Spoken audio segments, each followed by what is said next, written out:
All right. We're going to do this. Take off numerous pieces of clothing, and then we're going to get ready. I'm glad I bought a. I'm going to leave my hoodie on. I got into hoodies this year. I was never into hoodies. Chris has always been into hoodies. You mean you finally fit into a hoodie this year? You finally got into one. I've been trying them on for years. I love, clearly my voice is shot, so forgive me if I don't sound and can do any Goku-iness today. I've been having some very grueling sessions. Anyway, what's that? Can we ask what they were? No, I can't talk about it. I'm sorry. And I can tell you I have a Plants vs. Zombies thing next week, and then I have to go to Texas to work for him, but I can't talk about that. You can do the math. He's not allowed to confirm that Texas exists. This is for your own safety. It really is.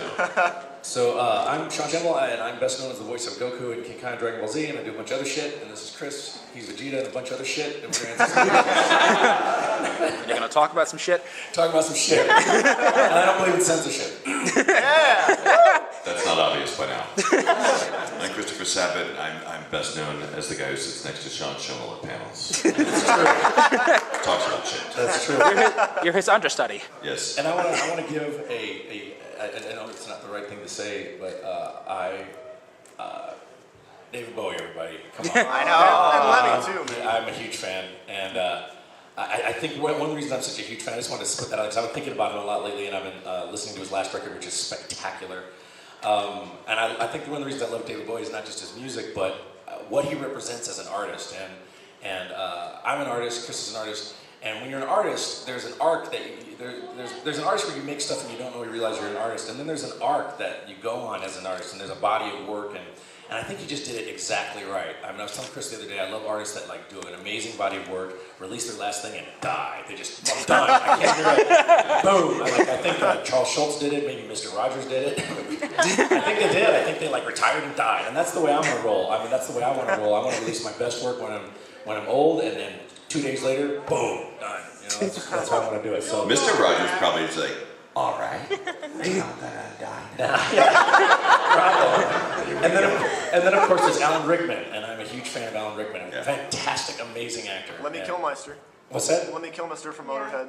Oh yeah, Lemmy of course, and I'm a former bassist, and Lemmy of course, and he's an unbelievable bassist, amazing musician. I was sad about that as well, although I wasn't the biggest Motorhead fan, but I think I saw them in concert when I was a kid. So he was a bassist? Yeah, he was a bassist. I read that wrong. I thought he was a bassist. No, He was a fisherman. he might have gone fishing. I don't know. I don't know. But though, when artists die, I get very sad because I feel like artists help us, peek into worlds that make us whole. So, I feel humbled by the massive contribution of all those three artists I mentioned work compared to my own.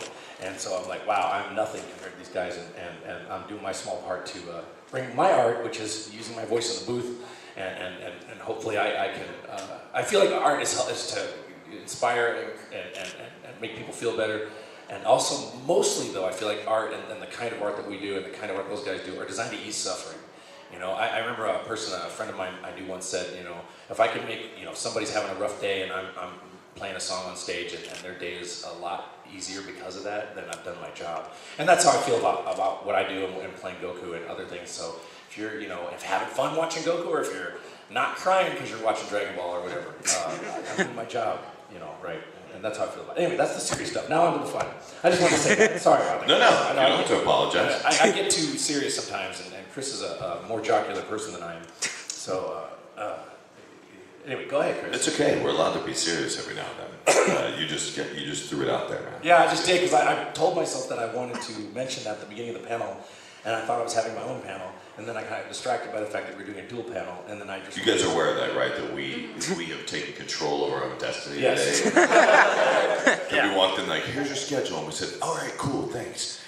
Here's how we're going to change all of that. And we're largely doing that for the efficiency of our signings and being able to speak, because... We've only been signing stuff together for about 15 years now, Right. so we kind of can instantly see something and go, it would be easier, like for us and for everybody else if we just did it this way. So what we did is we combined this panel, instead of having like us do a panel and then, or me do a panel while he starts assigning, so you have to kind of make a weird choice. About do I go get Sean to sign my Gokus, or do I listen to Chris talk and then do I listen to Sean talk and then have me sign my Vegetas or whatever, so it's just easier if we all talking about? Right. walk through together. Together. So that's why we're here today. Hopefully that will spread. If you see. Plus, Sean gets really nervous when we're apart. Yeah, I get a little separation anxiety, even though I live in California and he lives in Texas. But although I did live pretty close to Chris I was in the same city. We weren't really that close. I was in Garland for a while, then I was in Arlington. I never knew where you lived. No, I was in I know, you've never been to my house. No. You've been to my house in I LA. went to your house one time when you lived in Denton or something,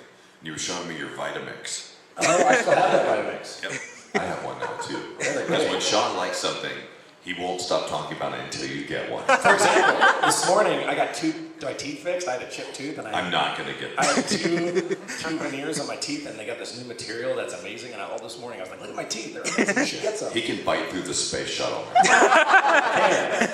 So now I don't have to worry about whistling in the booth anymore. He says there are 9 on the Wiener scale. I don't know what that meant. No, there are 7 on the Mohs scale. Okay. These are a hardness of 7 on the Mohs scale, and the rest of my teeth are a hardness. All I heard was Wiener scale. Wiener scale.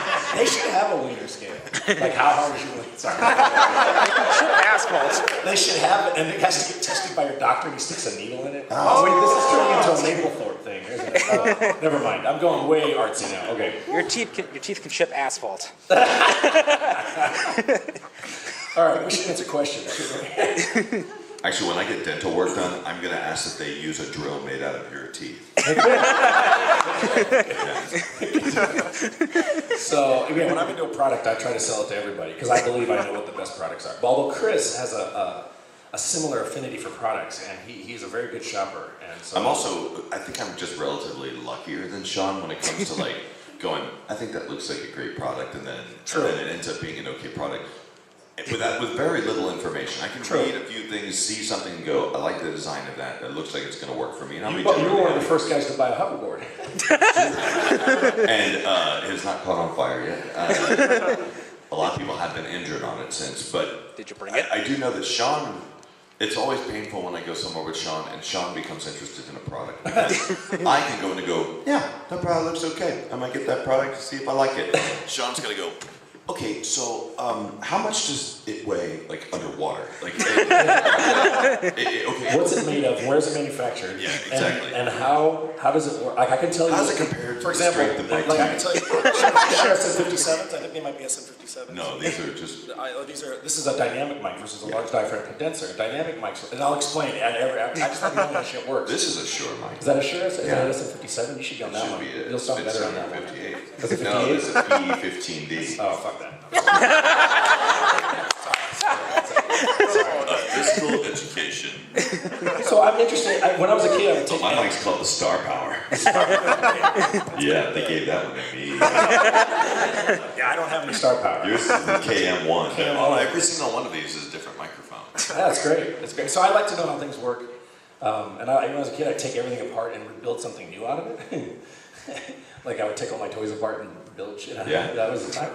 I had a lot of fun. My mom would get mad at me because she was like, "Why are you taking your toys apart? We just bought them for you because they're more interesting apart." I don't know. That's me. But anyway, we're digressing. So we started working together, I guess, 1998 or 99. I guess 98, end of 98 is when I started working for Dragon Ball. Yeah. We did all these auditions. I guess you auditioned for Dragon Ball in, what, 98, right? 99. Well, maybe. I don't know. I It remember. would have been, okay, it was either, we started on that process in like November of 98, so maybe it was like February by the time we ended. I remember now. It was March. It was March, and I'd written your number down, the current number you still have, on a Dallas Observer piece of paper. And I meant to save that after a few years of doing Dragon Ball, and then I subsequently lost it. We got actually some of our best actors, oddly enough, from an ad in the paper that we put out that said, actors needed for national cartoon. Yeah, that's what it said. And it didn't say it was Dragon Ball. It just said actors needed for national cartoon. And we actually found a lot of good, we had a huge casting call at that time, because Texas wasn't necessarily known as a place to go and get a bunch of voice work done. So there weren't a lot of voice actors in Dallas, and the ones that were there were either really, really successful and thus very, very expensive, or still very expensive and still hadn't done it. They had an agent, and they're like, well, it says national cartoon on here, so we're going to charge you a lot of money. Funimation didn't have a lot of money back then, so we just had to put that one into a lot of theater departments and schools and everything, trying to find people for Dragon Ball. We had a massive casting call. And Sean was one of the people that we found during that time. We also found Sonny Strait during that time. We found Cynthia Kranz, who plays, Sonny Strait plays Krillin, Cynthia Kranz plays Chi-Chi, the original Gohan, the original Bulma, like a lot of people we found from those original auditions. That's how it went down. Yep. Do we have any questions today? Nope. I can't. Do we want to pick Chris? Yeah, I want to pick Chris. Who's name? He's Chris. All right, only Chris's can ask questions. What's my favorite ice cream? Ben and Jerry's Cinnamon Buns ice cream is the greatest ice cream on earth. Period. If you need anything else, you're an idiot. He's done market research on this. It is. He has destroyed sessions thinking about this. Oh yeah. Can we just stop working on this show right now and go get some cinnamon buns ice cream? It's amazing. What do you like? Okay, my favorite is, I love Rocky Road and I like mint chocolate and I like Cherry Garcia. However, I can't really eat a lot of ice cream because it makes me feel like absolute dog crap afterwards. That's the answer to what ice cream we like. We're supposed to rephrase the question after you go. Sorry. Let you pick Chris. Anybody named Sean in the audience? I'll pick Sean. No, I'm kidding. Okay, you do. Me? Oh, yeah. I have a couple questions. He has You a only get couple one. questions. You only get one. Okay, okay. First, when you guys did the remasters, She told me to do this. She asked me to do this. Oh yeah, she said repeat the questions. But maybe not while they're saying it. Yeah. Okay, go ahead. Sorry. when you did the remasters for like the Orange Bricks and the Blu-rays and all that, there was a point in time. So you guys redid all the Ocean Group stuff, and then immediately after that, it goes back to the original dub you guys recorded way back.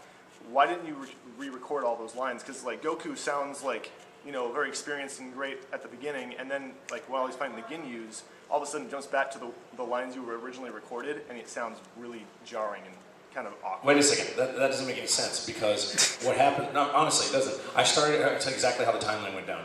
I started with Captain Ginyu Saga on episode 53. I recorded everything. Yeah. Okay, then we went back into the beginning. I specifically went back and then I went to Dragon Ball, and so I had to make Goku sound really, really young.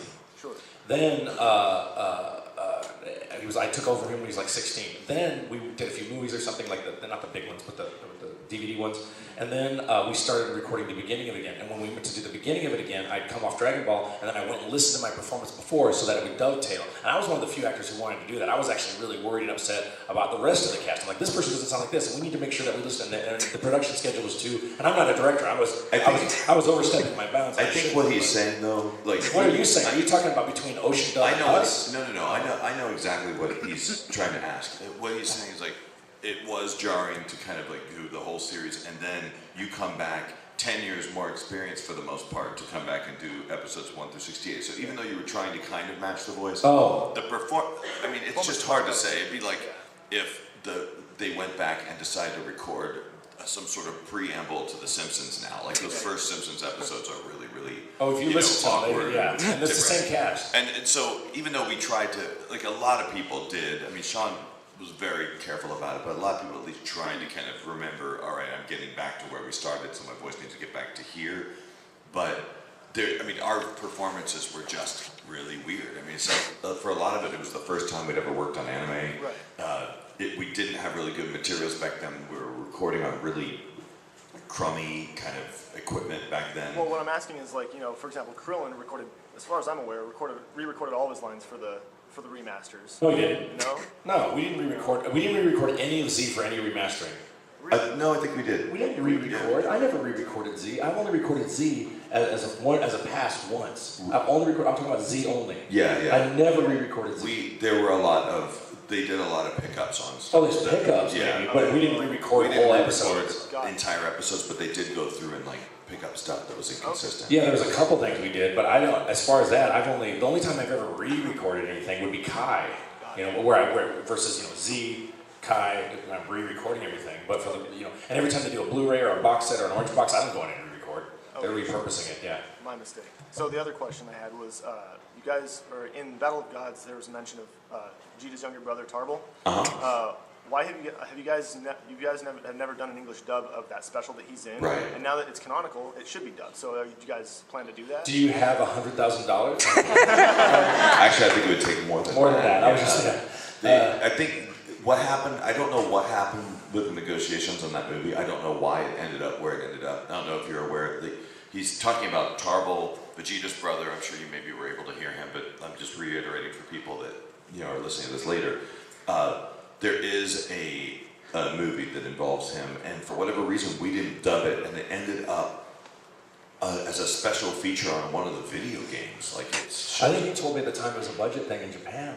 I have no idea. I don't know. It was like a lot of times things like this happen because of budget. It's not, or time crunching or priority.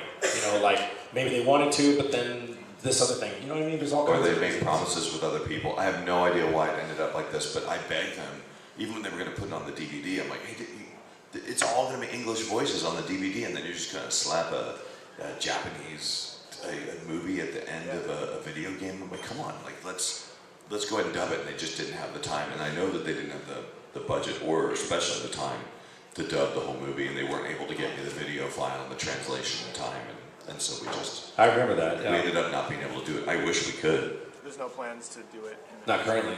Not that I'm aware of. It would be. I wouldn't be surprised if we eventually do it though. Okay. I don't know.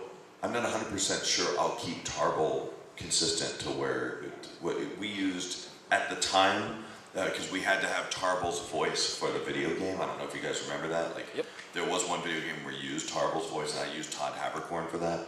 But assuming that his voice was never going to be heard properly, I actually ended up using him as Jocko instead.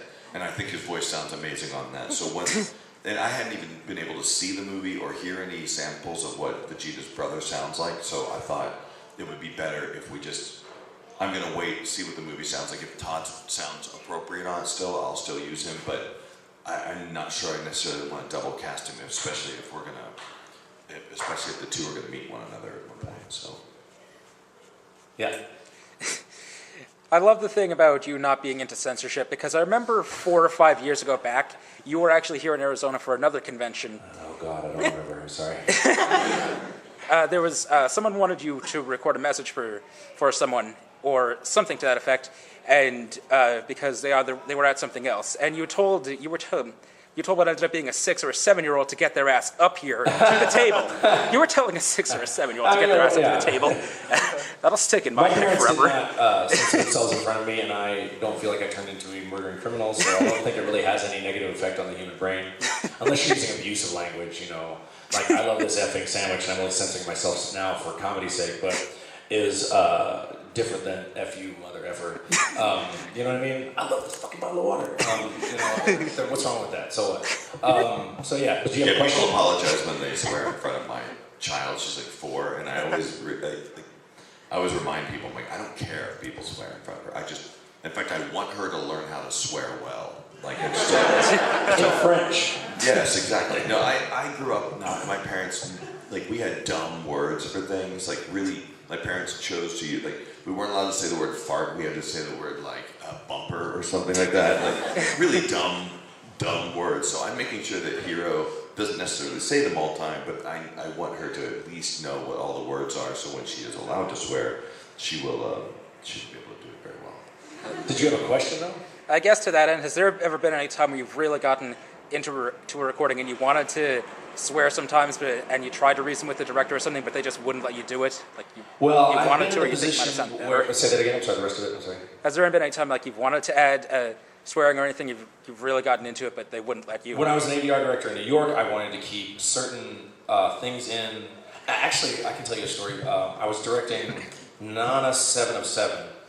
And the language in I was directing Veronica Taylor, is playing all 7 Nanas, and she's a very dear friend and a wholesome person, and a lovely person.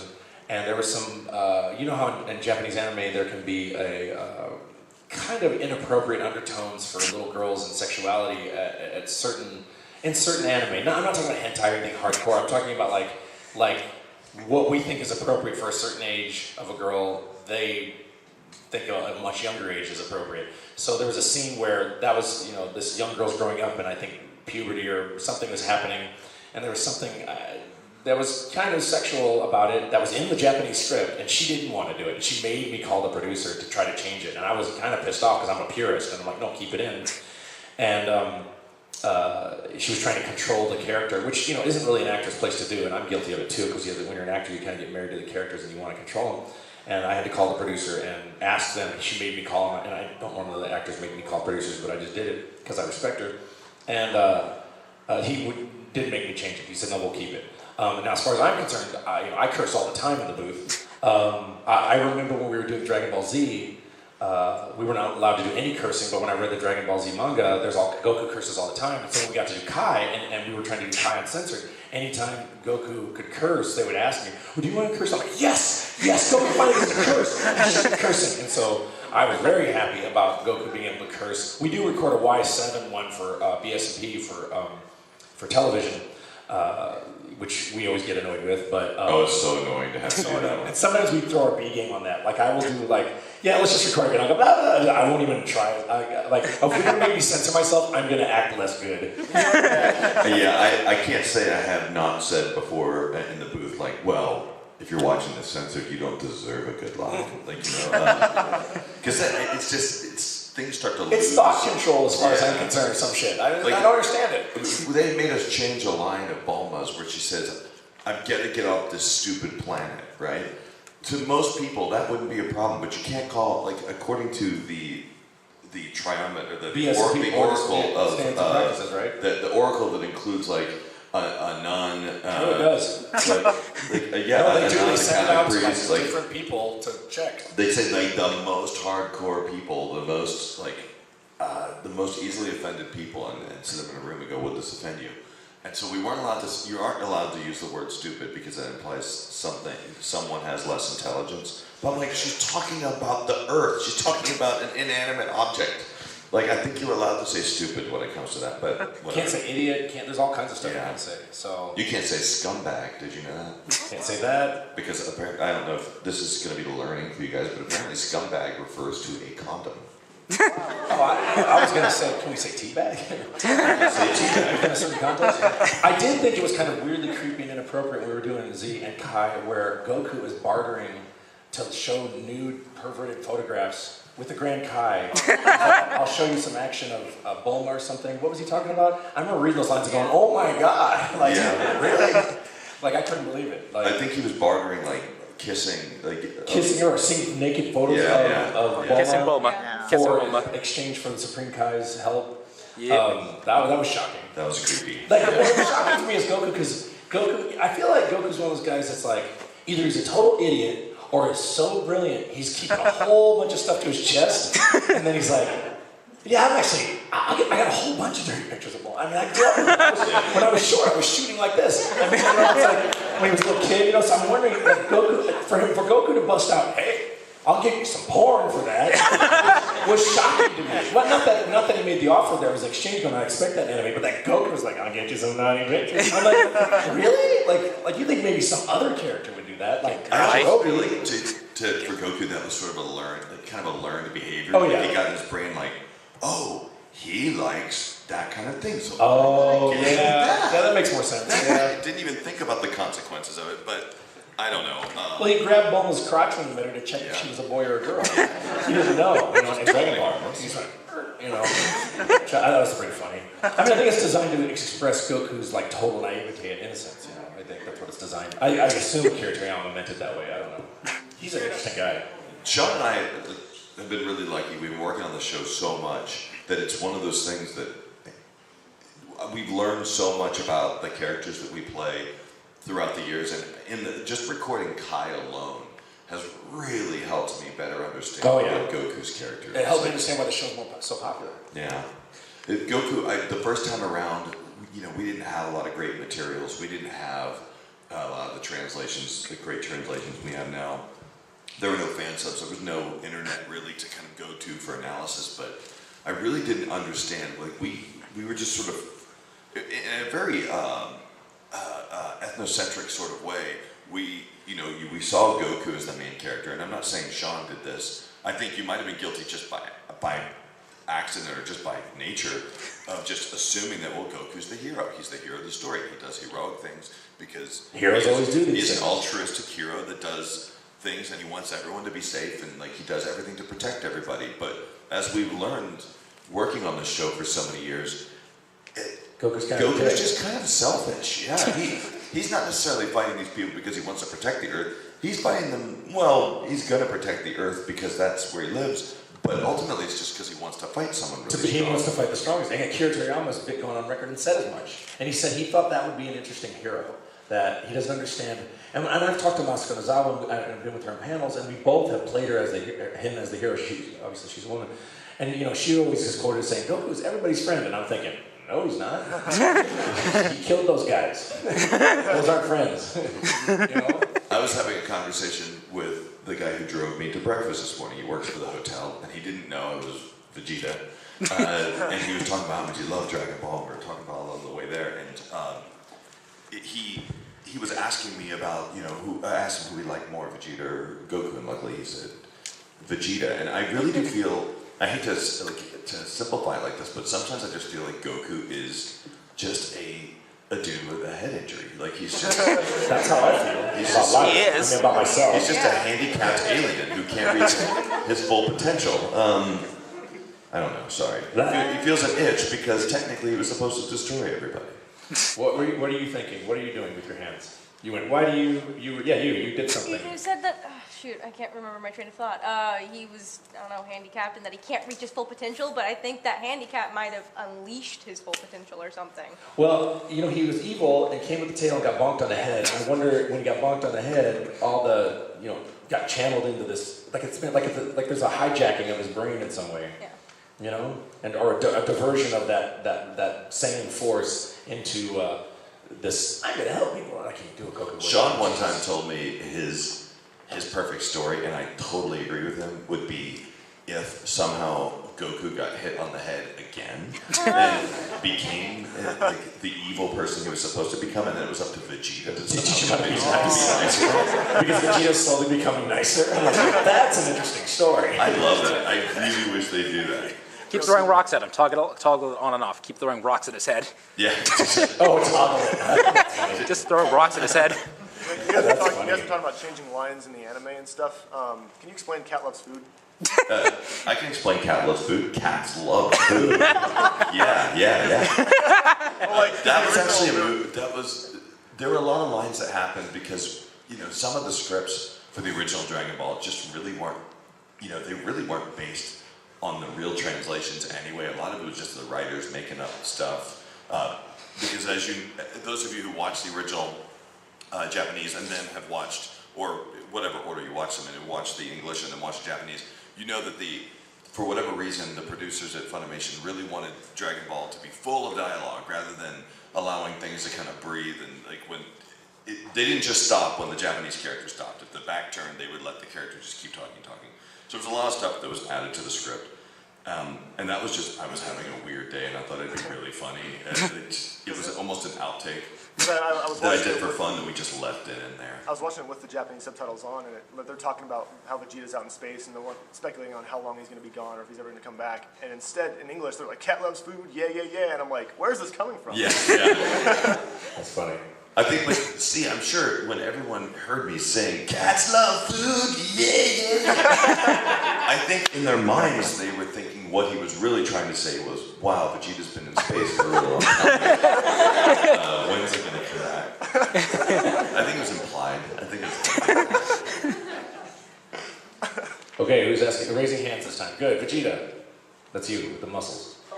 I don't know if you guys get a chance to listen to the soundtrack before you actually do the recording. We don't. But go ahead. Well, I was going to say, if you did, what kind of influence would that have on, like, the character's behavior during the scene? Or Well, Chris can tell you as the director, and I'll hand this off to you No, about how I'm going to hand it off to you, because when we went through the Kai saga of the plagiarism, Chris, I remember, called me and complained about. Are you talking about the soundtrack as in the music, or are you talking about soundtrack as in like the voices and things too? as in, like, the music that's playing during The background, how it affects the scene.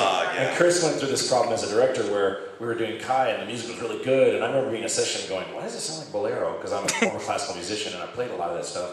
And Chris goes, I don't know, it's great music, it's great for the scene. And then he gets a call from Japan or something, and they're like, we gotta use the old original music because we found out our guy was plagiarizing, and then they just slapped music on it so it didn't fit, and then he was complaining to me about how it was just ruining scenes. Tell me the story, I don't know what. I don't actually know. I didn't get a call from Japan, but I did get a call from Funimation saying, hey, they're stripping all the music off, and they had some problems with the music and the license that he may have been plagiarizing some music. Later on, I did see. I don't know if any of you guys have seen the video online that compares. I have. It's nearly identical. It wasn't that he was just sort of stealing themes and stuff. He was literally, like, note for note, copying, like, Terminator Salvation, Avatar soundtrack. And I've composed music before, and it's easy to take something like that and just speed up the tempo, invert the intervals, do something. He didn't even do that. It's like same tempo, same key signature. You could put it in a modal key. You could put it in a minor key. I don't know, for those of you who are playing, anybody playing Ziggurat? No, he's playing Ziggurat on PS4. Well, what's cool about it is there's a song in there that sounds like a modal version of Happy Birthday to You. It goes like, Happy Birthday to you, Happy Birthday to you. It does this like minor version, so every time Bree's playing, I'm just like singing along, like, Happy Birthday to you. He could have done that, but he didn't do that. It's like note for note. Yeah, and it turns out it wasn't just in Kai. They tracked back all the way to the beginning of his career, and he'd kind of been, unfortunately, kind of ripping off different musicians. Yeah, this was a Japanese musician. Okay, I thought you were talking about Bruce Faulkner. Like, No. Faulkner didn't plagiarize. He just used a Casio. brilliant. I love it. I'm glad you like it. I don't feel the same way, but I'm glad you like it. I really am. I mean, it's subjective, you know. Yeah. I don't think 12-tone rows go in Dragon Ball Z, but that's me.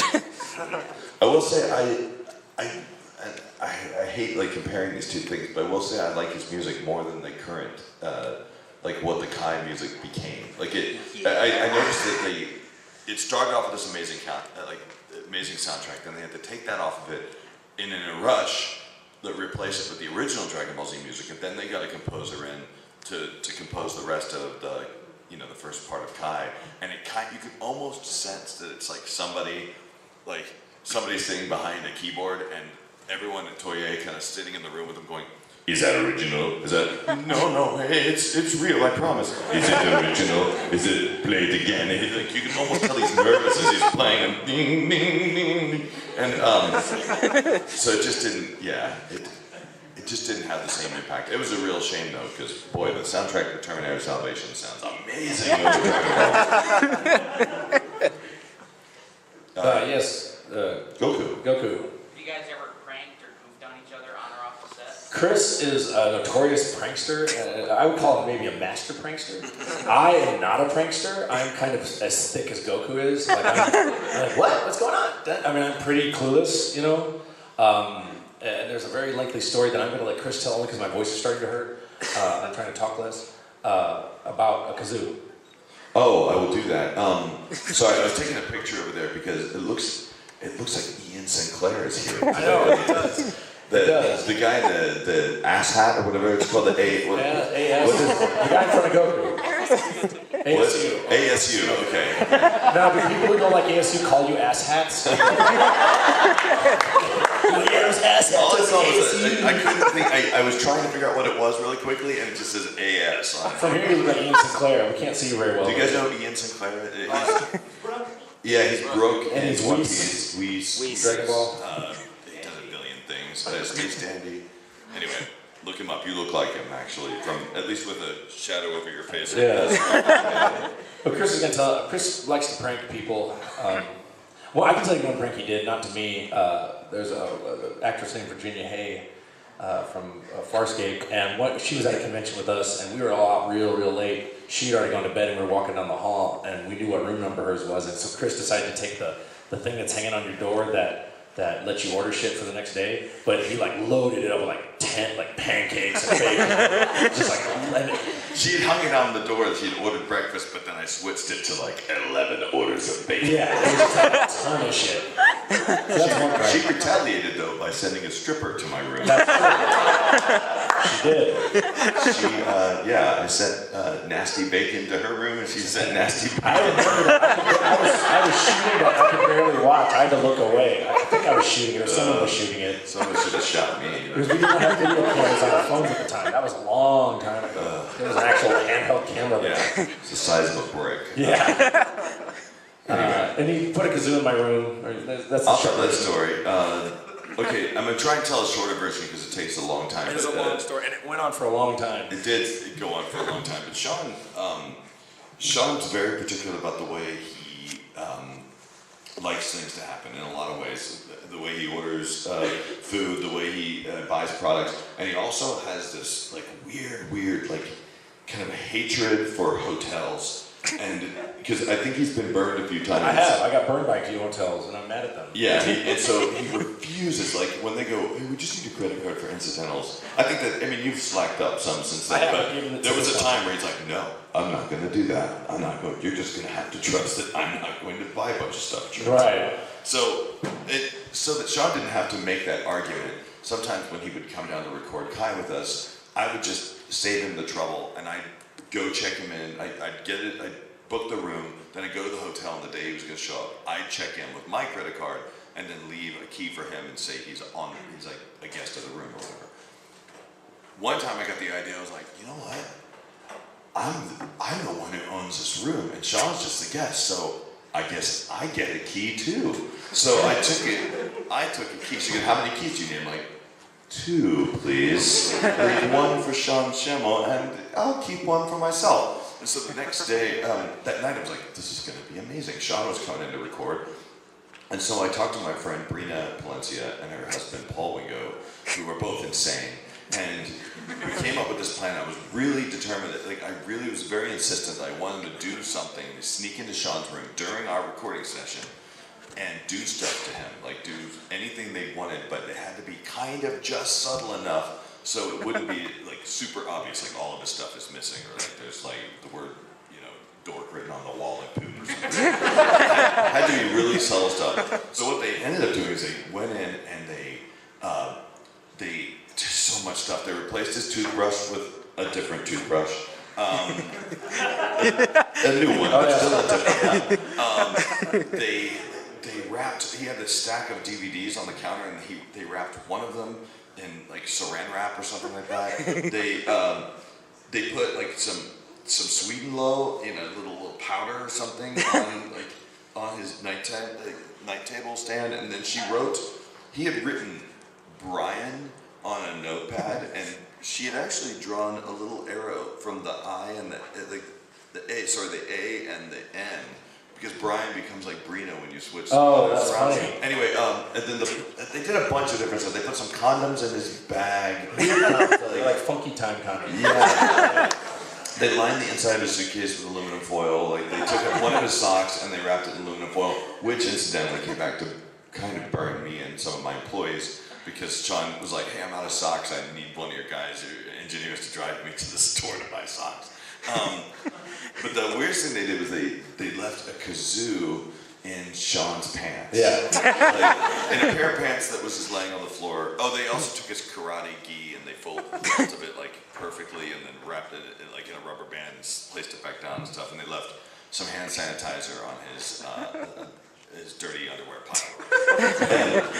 But Sean comes in the next day. He's like, Chris, you're not gonna believe this. Somebody snuck into my room, into my hotel room, and put a kazoo in my pants. And he recorded this. He put his radio. Oh man, if my phone had not destroyed that recording, I still had. It may still exist on a hard drive somewhere, but I knew. I called him in specifically for pickups, which we didn't even have, because I knew something would have happened to him and he was going to want to talk about it. I was like, oh come on, Sean, that's impossible. Are you sure you just didn't? You just didn't have that kazoo? He's like, no, I haven't played the kazoo since 1979. I'm like, you know the exact date of the last time you played kazoo. That's crazy. He goes, no, it has to be something. I mean, unless it was you. But I mean, we were in a session. I'm like, yeah, how could I have gone into your room? We were working yesterday. He goes, I know, which is why it couldn't have possibly been you. And so, in that moment on, I was never a suspect in this whole thing. It was pretty funny. You were so sure that it was somebody in housekeeping, so sure in fact that he got out Google Translate and he was writing a letter in Spanish. And left it. One thing I respect about Sean is not during any of this time was he ever mad about it. It was driving him crazy. Oh, I was excited. He didn't know the answer, but he was genuinely I was like, no, don't write. And then he was like, I gotta talk to the manager. I don't want to, I'm not mad. I just want to know who put a kazoo in my pants. And I was walking down the hallway. I noticed one of the housekeeping ladies. She kind of looked at me weird. There's somebody at the front desk, at the snack bar that I think might have been looking at me strange too. I think it might have been, maybe it was that person. And then I realized, oh, he's going to get someone fired. So I come down to the front desk, hopefully before he got a chance to, and I go, hi, I'm Christopher Sabat. I'm in room 818 or whatever, and my guest is staying with me. His name is Schemmel, and he has some mental problems. Sometimes he believes things happen to him that don't happen. For whatever reason he calls. Should probably be mad about that. For whatever reason he calls down to the front desk. Please just hear him out, but don't fire anyone, and don't, for whatever reason, don't let him talk to anybody on the staff. Just let him just vent it, and then and tell him that there's nothing you can do. So this goes on. Sean finally writes them a letter using Google Translate. Like, dear housekeeping staff, why did you leave a kazoo in my pants? So we ended up. That ended the joke at that point, and he came in again. And this time we did something else. I found this old cassette recorder that my brother used to use to record his lectures, one of the little micro cassette recorders, tiny ones, and it just had a boring, poorly recorded college lecture on both sides. So I flipped the tape around, rewound it so it was on the B side, and then took Brina out for breakfast, and then she said, the kazoo is now, the kazoo is always, I'm sorry, in Spanish. And then I flipped the tape around, rewound it to the beginning, and then she snuck into his room and put it in his backpack in like that front pocket that you never check. You know, I found it months later. Yeah, it was like never heard anything about it. And he's like, oh my gosh, I finally know the answer. And the weirdest thing is that Sean, oddly enough, he was living in New York at the time, and his neighbor had come to the house and asked to borrow a phone charger. Yeah. And she happened to be Latino or something. She was Puerto Rican. Okay, and he finds this recorder, he goes to play it, and apparently she's able to translate it to him, and then he calls me like, I know for sure someone in housekeeping. Yeah, it was a little bit, and I didn't say that because I thought all housekeepers are Mexican. I only said that because all the housekeepers at the hotel were Mexican. Yeah, I mean, and I did try to speak with them, and they couldn't. I'm sorry, senor, I cannot, they do it. Because I did see one in the hallway. I go, excuse me, can I talk? And they, no English, senor.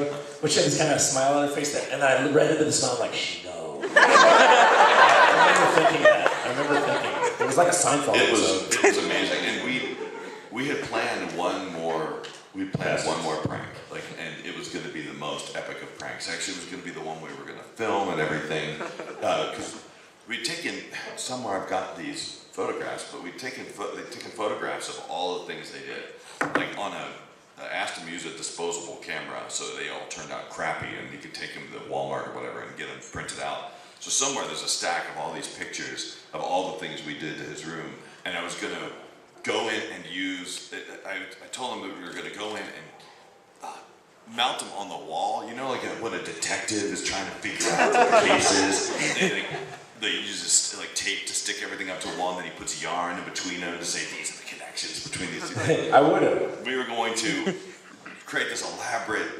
tableau on the wall. Yeah.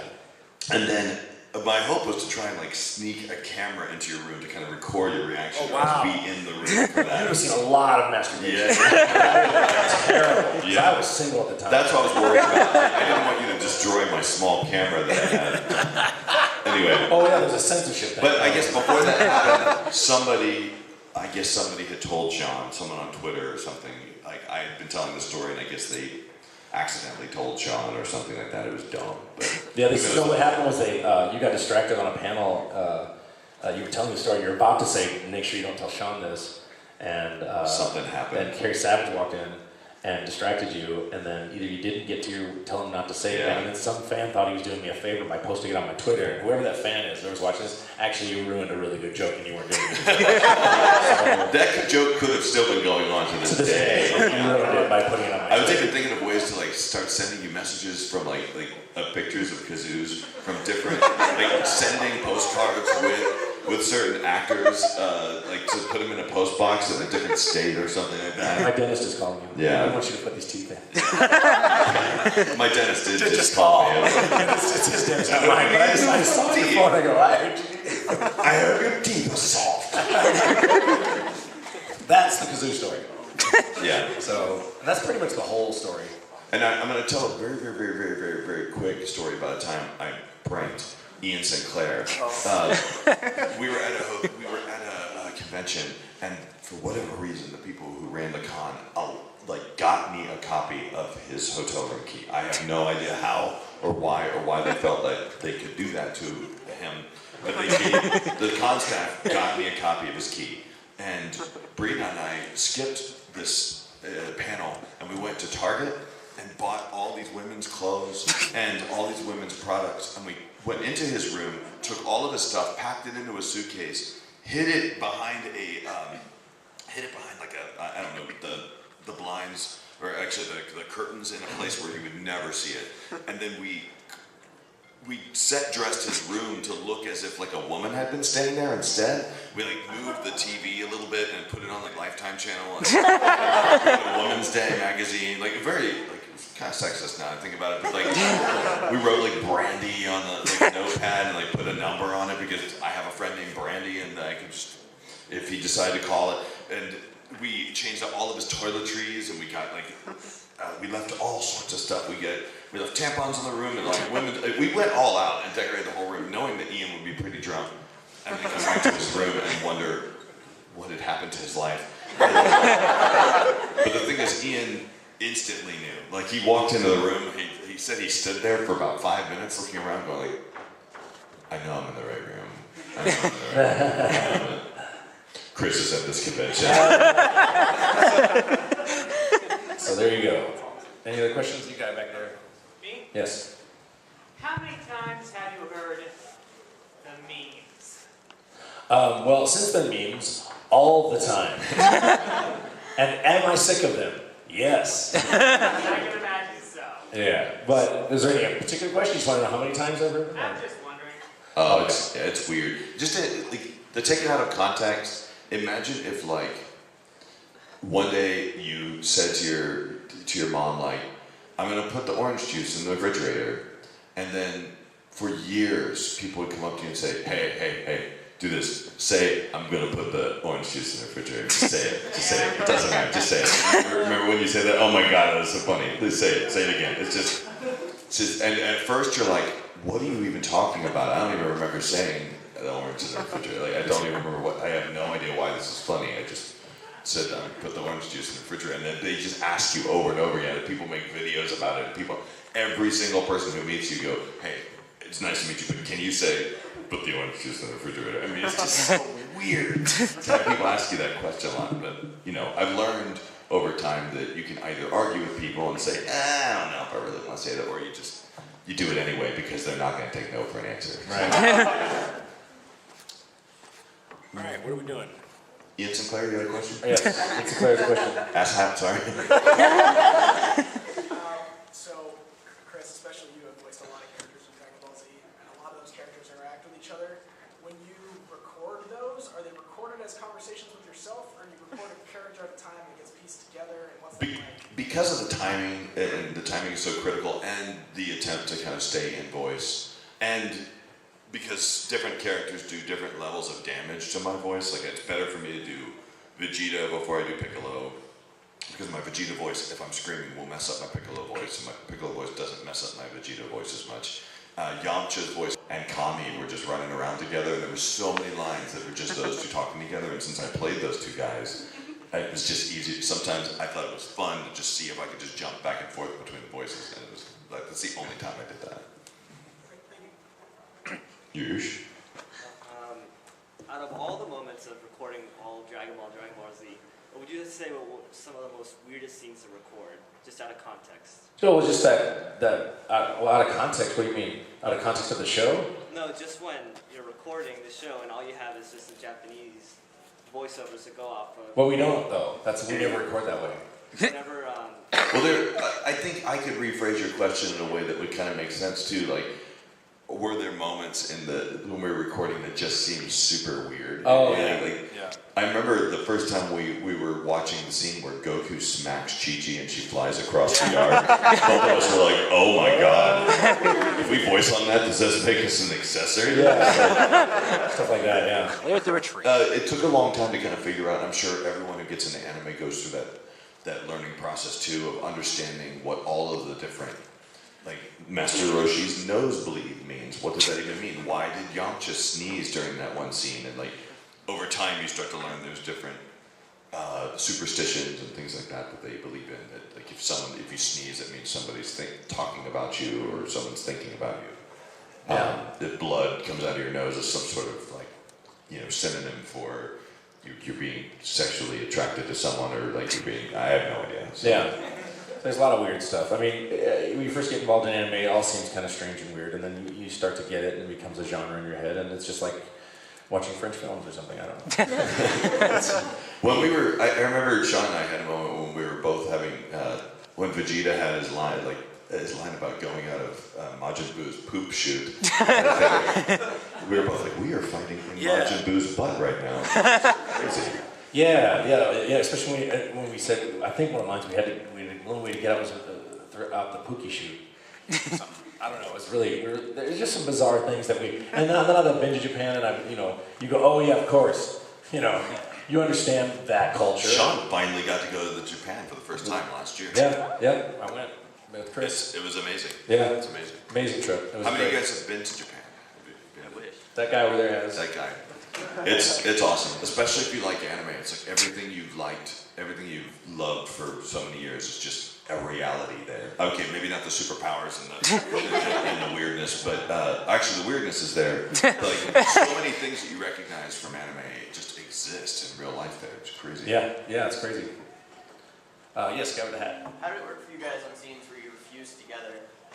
That's pretty easy. If I'm doing Gogeta, I record my stuff first, and then Chris comes in, listens, and copies, and then the engineer just slides the audio together, trims it up to where it fits tight. There's a program called Vocal Line that can help with that. And then when Chris goes first, and then I kind of do a pseudo Vegeta Britishy thing. I don't do it all the way. I just try to match his inflections, and it's a pretty simple process. When we first started doing the Vegeta, the fusion stuff, I felt like maybe,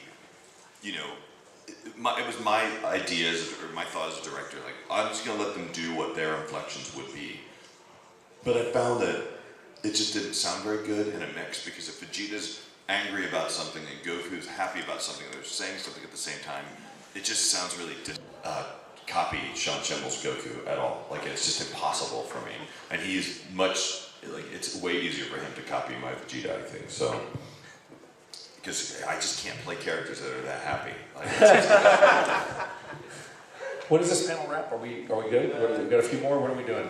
We got 2 more hours. How much? We have about 5 minutes to Oh, okay. Let's wrap up. One or two more questions. Chris, you want to pick? Yes. When you were doing the voiceovers, did it ever touch you at an emotional level where you really felt you were putting yourself out, doing certain dialogues? Absolutely. I mean, well, when you're playing a character, you feel all the emotions they feel. Otherwise, you're not acting. I would say that in Dragon Ball, there's actually a separate layer to that too. It's that when you are in the booth, I mean, Sean could probably talk for an hour about this because Sean Sean talks for an hour. But Sean takes everything. Like Sean is a very emotional actor. Some actors are pretty good at being able to come into the booth and erase all of their troubles and do everything and just kind of focus on what it is. Sean literally has to be so focused that he has to try and erase everything in his world just to try and make sure that character gets the love that it totally deserves. But I think that Dragon Ball has a different element where if you scream in a booth for hours on end, it is physically and emotionally exhausting. It's torture. And so you can't help but sympathize with these characters if you've had to scream as loud as they have. So what was kind of cool about the way we handled Dragon Ball to start with Dragon Ball Z is that we didn't have all the episodes when we started. So everything we were doing was just like working on episodes of Breaking Bad or Lost or something where they don't give you the script in advance. We didn't know. So the first time Vegeta went Super Saiyan, it was a really emotional moment for me. And when Goku's dying, it's an emotional moment for him. When Vegeta's rising with Goku, it's an emotional moment. You can't help but get involved in it. Yeah, and when Goku's doing a lame apology to Gohan for not being there as a father before he sends him off to his death. I mean, it's funny, but I got choked up there too. I was like, okay, Goku's finally coming clean. we did that on Kai, and I got a little choked up. So yeah, it can be that way. And sometimes when you do, and it comes out in your voice, either you have to do a retake because it doesn't work because you are getting choked up, or you can leave it in if it works, and then you're getting all method, whatever. I don't know. If I was method, I'd be screaming in the parking lot all the time, dyeing my hair blonde. Sean, I think you're kind of method, to be honest. That's funny. For what I know about your personal life. Yeah, method man. Yelling in the parking lot. Yeah. Sean went Super Saiyan one time when we were, I think it was at Comic Con or something. It was it. I go Super Saiyan all the time. Sean went Super Saiyan in real life one time because we were supposed to do an interview. At like 6 in the morning. And we had to get up at 5 to do this stupid interview at 6 o'clock with none other than like Fox. Fox News, yeah. Fox News, which none of us really liked to begin with. So, but we got up, we show up, and we're there. We managed to get there. We go to breakfast. We're like kind of like fully awake. We didn't go out late the night before. We were fully focused. Actually, we had to do a Dragon Ball Z party the night before because they were doing a Dragon Ball Z. That's what it was. We had to stay up super late. Oh, that's right. We were up at a party the night before. That we had to go to because it was a Dragon Ball Z, party at Comic Con. And then the next morning we wake up, we're just dragging, and then they go, "Oh yeah, sorry, did they not contact your producers or whatever? We're doing an exercise segment instead or something like that." And Sean literally started pacing around. I thought he was going to strangle somebody. Yeah, I started screaming out in the street. I'm like, all kinds of curse words are coming out of my mouth. Because I don't get my sleep, and I gotta go do this sort of thing, which is be at a con. That's not cool. It was hysterical. And I expect an organization that's as large as Fox News to be more professional and contact the right people to let us know that we can sleep in. So the PR guys in Funimation were like, all right, Sean, let's go right now. Sean sees a Fox News van, and he's about to run up to it and kick it. No. Bad PR, let's keep going. I just know that if we do another PR tour, I'm not doing any 6 a.m. interviews. I'm just going to say, no, too bad, Fox. Show up in my hotel room. I'll be in a robe with a cigar or something. Well, guys, I think that wraps it up. That wraps us up. Thank you so much. We're about to go do some signings here in the signing area. That's probably where the other half of the people that were going to be in this panel are. So we'll be there a few hours. We're also going to be there tomorrow. We'll be a little bit there on Sunday. So take your time. We hope to see all of you in person. Thank you so much. Thank you, guys.